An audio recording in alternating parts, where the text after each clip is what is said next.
Assalamualaikum warahmatullahi wabarakatuh. Waalaikumsalam.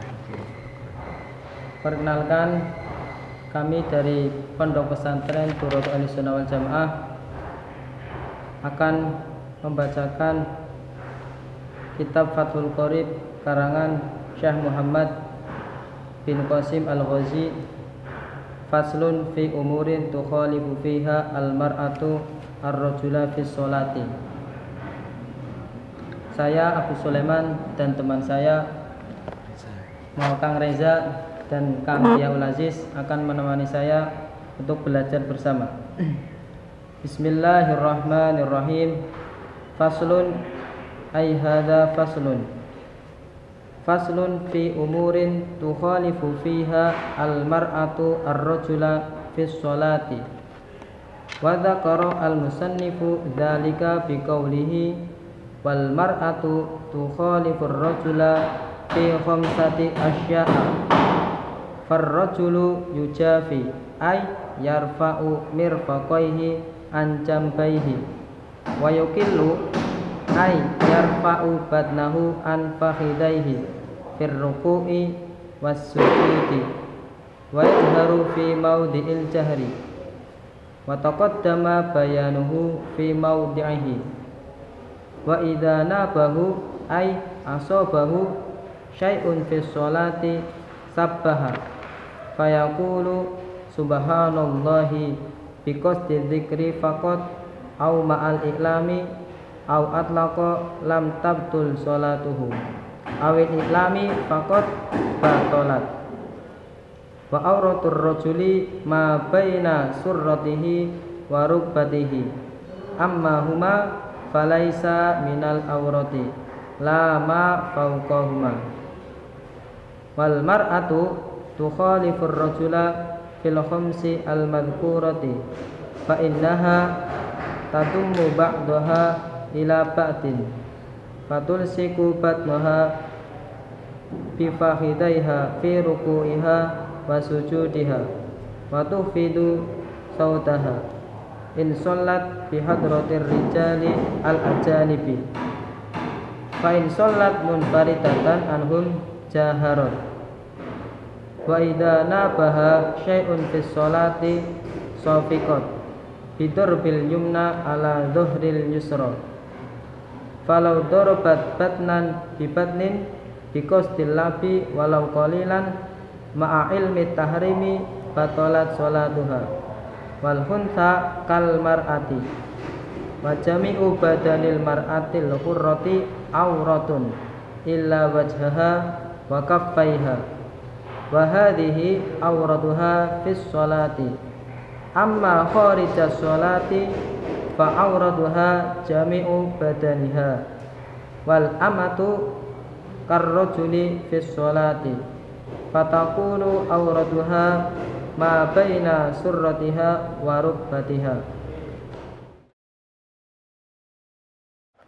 Pasal ini menjelaskan tentang perkara yang membedakan seorang perempuan dengan laki-laki di dalam sholatnya. Seorang perempuan berbeda dengan laki-laki dalam sholatnya ada 5 perkara.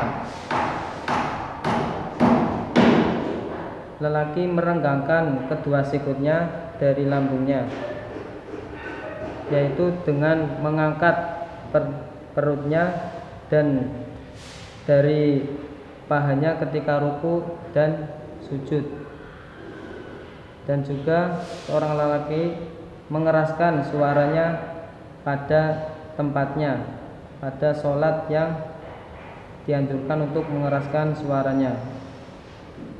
Apabila mengenai sesuatu dalam sholatnya, maka dianjurkan untuk bertasbih subhanallah.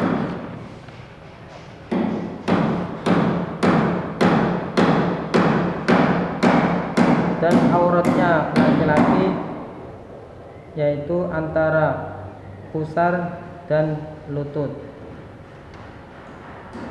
Sedangkan perempuan yaitu dengan menempelkan bagian satu dengan bagian yang lain, yaitu dengan cara menempelkan perutnya dengan pahanya ketika ruku dan juga sujud, dan juga memelankan suaranya ketika hadirnya seorang laki-laki ajanib,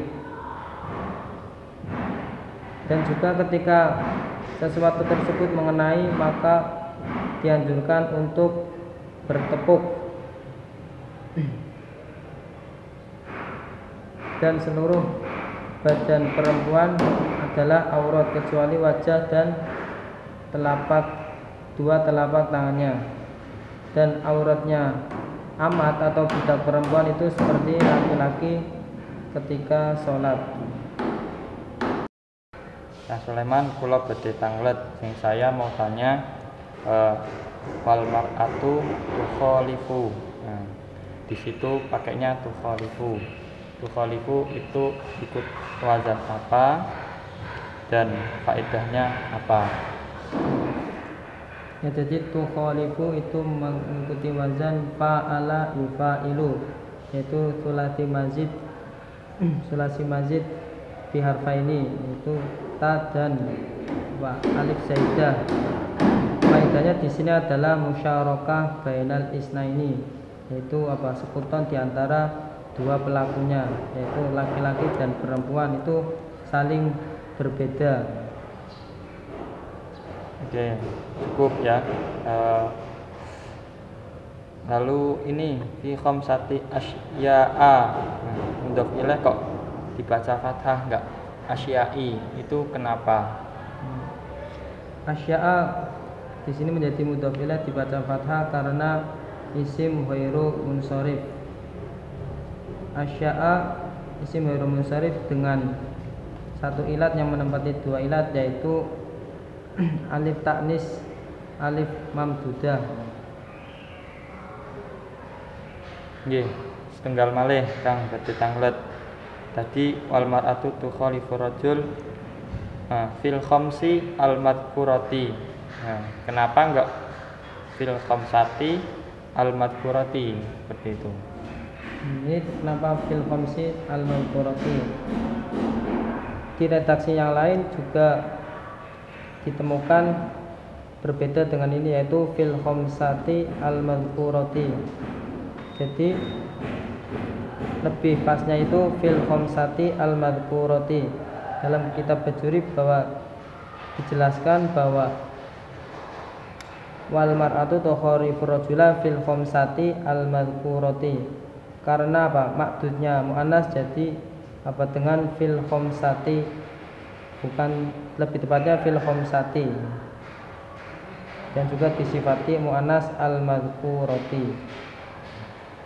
Nggih. Cekap Kang Tenun. Ya Kang Sulaiman, tadi sudah ditanyakan oleh Kang Aziz mengenai ilmu alatnya ya, nahwu dan sharafnya. Sekarang pertanyaan mengenai fikihnya, karena kitab Fathul Qorib kan memang membahas tentang ilmu fikih. Tadi dibaca oleh Kang Sulaiman bahwasanya ketika ada imam yang katakanlah di situ ada kesalahan, maka makmum wajib mengingatkan.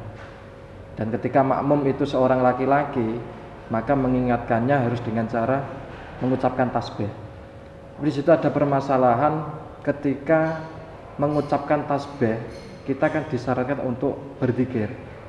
Nah, ketika kita mengingatkan dengan tujuan berzikir dan dengan iklam atau mengingatkan, kira-kira sholatnya masih sah atau tidak sah?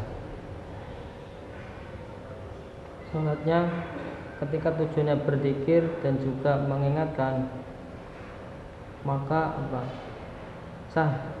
Tetap sah. Tetap sah. Oke. Kalau sebatas iklam fakot ya, iklam fakot atau hanya mengingatkan tanpa ada tujuan berzikir. Ketika seorang hanya tujuannya mengingatkan, mengelingkan, atau hanya au atlaqo, maka batolat. Ketika hanya mengingatkan, maka batal sholatnya. Maka sholatnya batal ya. Terus ketika yang mengingatkan itu ya, hanya sebatas iklam, tapi seseorang yang ingkana amian, seseorang itu tidak tahu hukumnya itu, kalau mengingatkan justru membatalkan sholat, kira-kira yang mengingatkan itu dan tidak tahu hukumnya, kira-kira sholatnya gimana? Ketika seorang mengingatkan tetapi orang tersebut tidak tahu bahwa mengingatkan itu membatalkan sholatnya, maka orang tersebut sholatnya tidak batal. Karena apa? Karena orang tersebut termasuk ami, tidak tahu hukumnya, maka orang tersebut sholatnya tidak batal. Oke, yang terakhir ini ya. Tadi kan dijelaskan bahwasannya ketika perempuan sholat dan di situ ada ajanib, laki-laki yang bukan mahramnya, maka dianjurkan untuk memelankan suaranya. Terus konsekuensi hukumnya apa ketika ada wanita sholat, di sampingnya ada laki-laki ajanib, tetapi tetap mengeraskan suaranya, suaranya tidak lirih, kira-kira sholatnya sah atau tidak sah atau gimana? Ya, ketika seorang perempuan itu tidak memelankan suaranya di hadapan lelaki ajanib, maka sholatnya tetap sah, tapi dihukumi makruh, tidak sampai membatalkan sholatnya. Iya. Berarti tetap sah tapi dihukumi makruh. Oke. Udah cukup dari saya. Tutup. Terima kasih. Demikianlah diskusi kami tentang kitab Fathul Qorib. Semoga apa yang kita diskusikan bermanfaat untuk kita semua. Saya akhiri. Wassalamualaikum warahmatullahi wabarakatuh. Waalaikumsalam.